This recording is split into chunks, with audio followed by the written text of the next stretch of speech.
Hello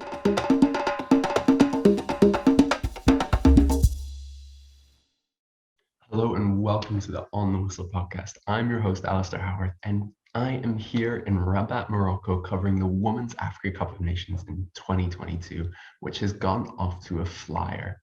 But it only gets better. Ahead of the tournament, I caught up with the 2018 edition's top scorer and player of the tournament, Thembi Kgatlana of South Africa, to preview her tournament. Enjoy.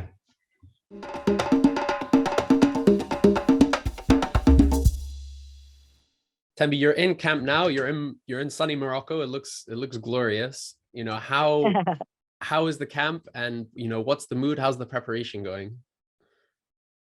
The camp is good. I mean, we're in high spirits. We know what it takes to play a tournament such as the AFCON.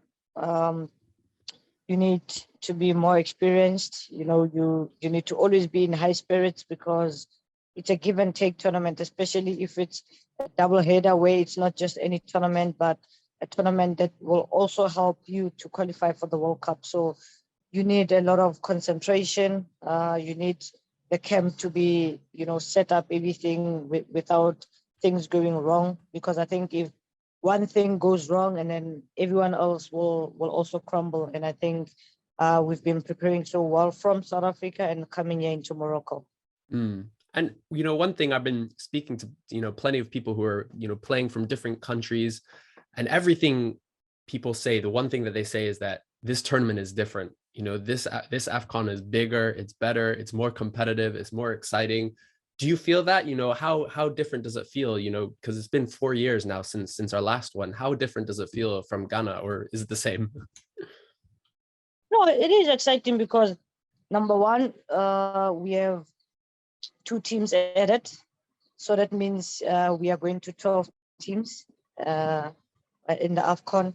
There's more time to play. There's even quarterfinals. It makes the tournament even exciting to see how teams will plan into making it to the last stages of the tournament. It's also exciting because it's summer. It's in Morocco and it's warm. You have majority of the African girls playing in Europe. So for them to come back and give back to the national team and help them with the things that they've learned in their club, it's going to be crucial to see also the level that they bring and the standard that they're going to make the AFCON. So it is an exciting one in those terms as well. We've seen that Morocco has also invested in women's football. Their team has made huge progress. We also see a lot of debutants coming in, a lot of teams that used to play AFCON regularly are not here. So it shows you that women's football is growing in Africa. It's not only about, I used to play AFCON, but it's more about the results and more about the federations that invest in their teams. And kind of, is there a sense for you, you guys came so close in 2018, as close as you can possibly get to winning the tournament, losing on penalties. But then, you weren't able to play in 2020 because of COVID. Is there a sense of kind of almost frustration and anticipation because, you've, unlike the men's, you've been denied that chance to play your AFCON and you've had to wait so long for the next one? Is there a greater sense of anticipation and is there a sense of frustration that you maybe missed a chance to win it in 2020? To be honest, I mean, with COVID, it was out of our control, and we are happy that this year we are playing the AFCON. Frustrations, I don't know, but I know that a lot of teams or a lot of players must have lots of emotions in terms of wanting to play this tournament because now we even have, more teams playing. So that means it's not going to be an easy one. So whoever's going to be playing this tournament want to give their best. Also, it's exciting because there's 4 tickets to go to the World Cup. So potentially 4 teams out of the 12 can go to the World Cup and one has to play a playoff in Europe. So potentially 5 teams can go and represent Africa at the World Cup next year in Australia and New Zealand. So, I mean, it couldn't be more exciting than this. We know that women's football in Africa has been making, progress slowly but surely. But I think the fact that there's 4 tickets to 5 tickets to go to the World Cup means that a lot of federations from now want to start investing in women's football because more opportunities for their teams to go play at a higher stage in women's football in the world. Yeah, absolutely. When I'm speaking to people, they're saying every time there's a World Cup after an AFCON, suddenly the competition rises because everyone is desperate to get to that World Cup.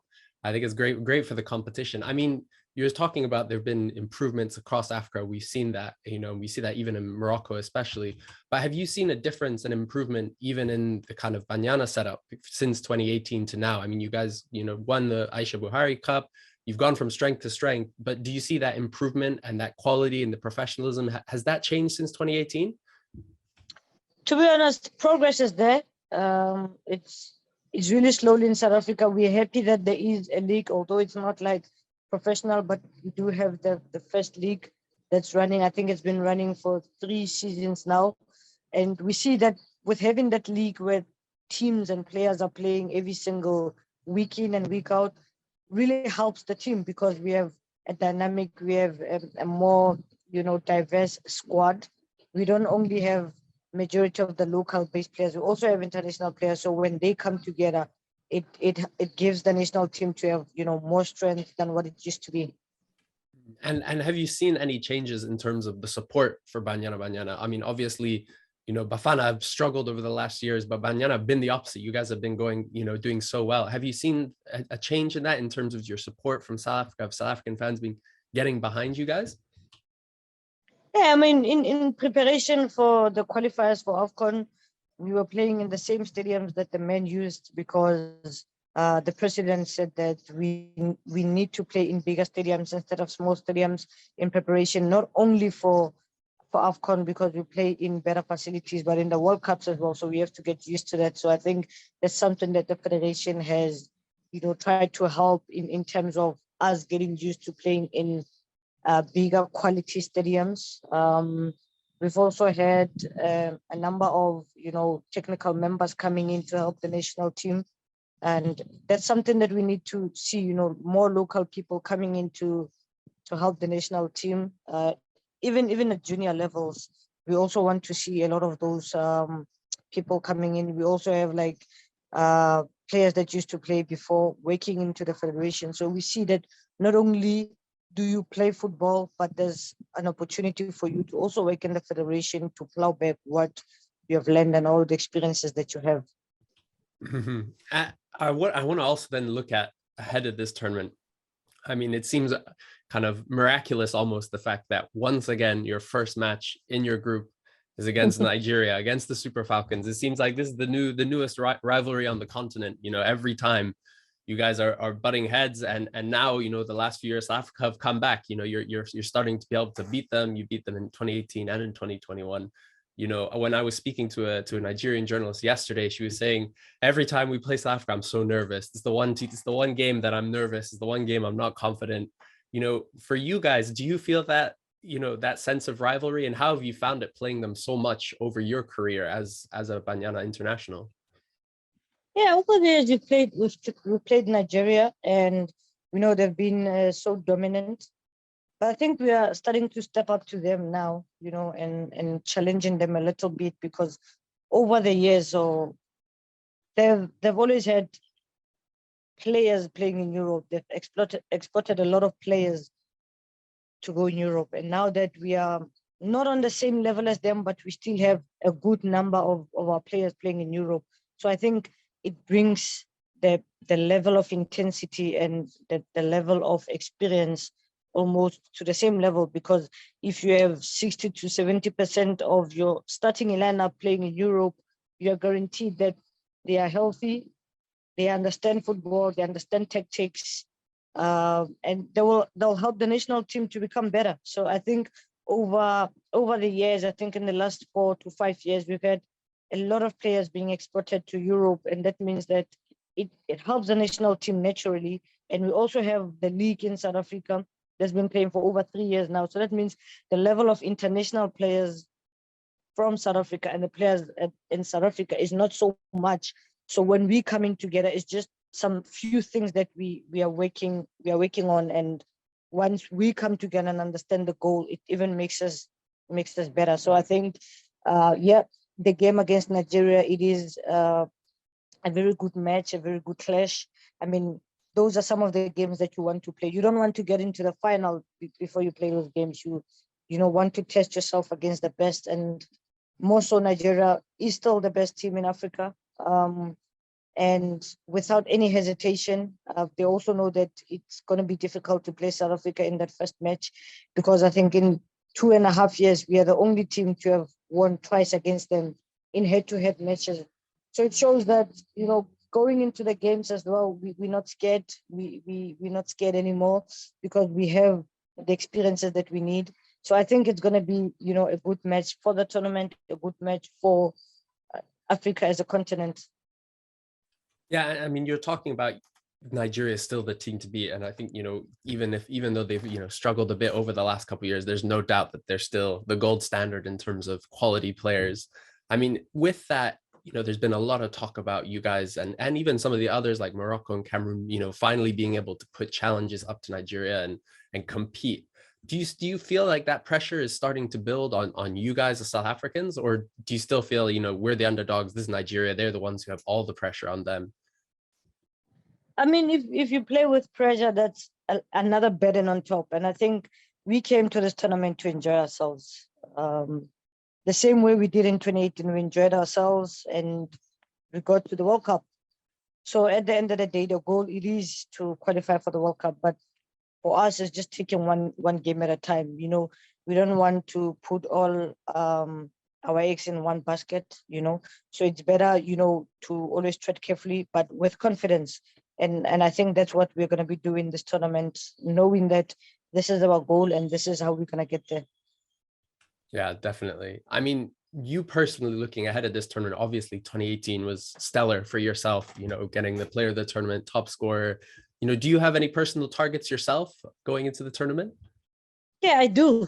But I just don't like sharing my target with the media. I do. And the reason why I don't like sharing the targets with the media is because I don't want to be a target. Because at the end of the day, I don't want people pointing fingers at me. I'm just a human being. I'm just a footballer. I want to play football. I enjoy playing football. So, I mean, at that level, you do have targets. You do have things that you want to achieve. But the more things that I want to achieve in this tournament is to help the national team qualify for back-to-back World Cups and to potentially lift the trophy at the end of the tournament. And kind of playing with that, I'm looking forward to seeing if you fulfill those targets, even if we don't know what they are yet. But I mean, for you going into this tournament, do you know what role you're going to be playing in terms of the style of the team, and where do you like to see yourself mostly? Obviously, you play in the front, but do you want to be coming on through the middle or on the wings? Where do you want to see yourself kind of when you line up against Nigeria? To be honest, I don't think, that's up to me. It's what the team needs. It's where the coach thinks I'm going to be, of good use for the team. So at the end of the day, sometimes you can be an attacking player, but then the coaches have also their plans, because it's not about one specific player, but it's a game plan, and a game plan needs to be followed, so that things can work. So at the end of the day, it's not about what I want or what I prefer, but what the team needs. And I think that's also one of the goals or the targets that I've set for myself, that I'm going to be available for what the team needs, putting the needs of the team before me. So if the coach is fit to play me wherever, I wouldn't have a problem, because at the end of the day, that's what the team needs. And that's how we are going to use that strength of mine to get to where we want to be. And we've had the coach Desiree Ellis on the podcast before. So I mean, for those of you listening, please go back and listen to it. She has some amazing stories of what it was like for her playing, in the 90s and early 2000s. When you speak to people like her, former players, Thembi, and you look, at how different things are then to now, but also how much further we have to come. How do you reflect on that kind of her experience and players like her compared to yours? I mean, we are a generation of players with lots of opportunities and possibilities. Like I said, would have thought that in Africa would potentially have 5 teams to go to the World Cup. No one, But in their era, it was difficult to even get to the World Cup, because there were limitations of who can get there and how you can get there. And back then, women's football was not what it is today in Africa. back then a lot of players were not exported to Europe. So you see all these possibilities of the era that we live in that helps us as players to improve our national teams, and also the opportunities that come with playing for the national teams. Mm-hmm. And kind of we've alluded to it as well, as that, things have improved a lot in women's football in Africa and South Africa, but they still have a long way to go in terms of catching up with the men's and improving. For you as a player right now, if that, what would be the one thing you say, okay, this is the next thing that needs to happen in terms of women's football development? Yeah, I think we need to have a professional league.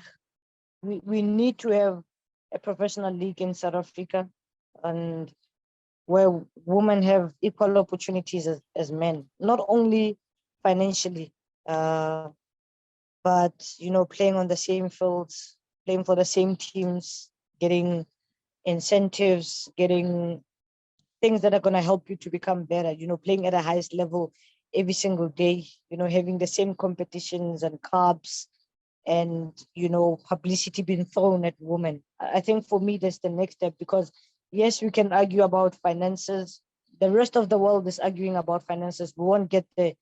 But I mean, there are a lot of things that are possible, like professionalizing the sport in South Africa for women, making competitions and regularly qualifying for AFCON so that we can get, to World Cups and to Olympics. That will bring a lot of attention and attraction of sponsors and people just wanting to help national teams, not only in South Africa, but anywhere across the world and across Africa. Absolutely. I mean, that's what we'd love to see. I mean, talking of your coach, we have to ask this question because she has come under some criticism over the last month in terms of team selection, and we also saw former player Portia Modise coming out and saying some comments that she's kind of riding off of Vera Paul's success prior to coach coming in. I mean, we've had her on this podcast, but as a player, how have you found it working with Desiree Ellis, and how has she kind of impacted your game individually? Yeah, I mean, Coach Des is an understanding coach, and you do need someone to understand. If you don't have a coach that doesn't understand you on and off the pitch, it would be different. I mean, we are all human beings, and we all have our pros and cons. We have things that we are strong at doing and we are not strong at doing. And I think she's really strong at making sure that the national team progresses in terms of how she changes the team and sees what's fit for the team. And over the years, we can argue or not that the team has been finding balance from how Vera left the team to now. Yes, there's a huge difference, but at the end of the day, she's a local coach and she understands how South African football should be played. And I think it couldn't have come better where South Africans football players are playing overseas, because now they also help her to make things easier in the national team, because she has a lot of work to work with local based players more than being worried about international players.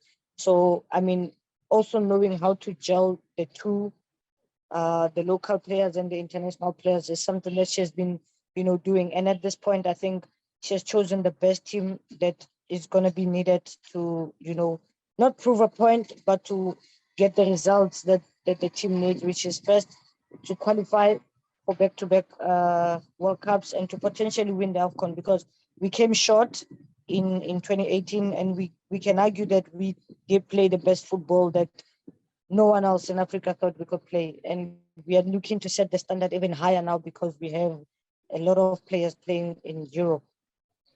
Mm-hmm. And in terms of setting that standard, do you see your guys, role both as football players, but you've also said, you're at a very unique moment as women's football players in South Africa, where you're, trailblazers in many ways, particularly those of you playing for some of the biggest, big clubs in Europe, the likes of Milan and Atletico Madrid and things like that.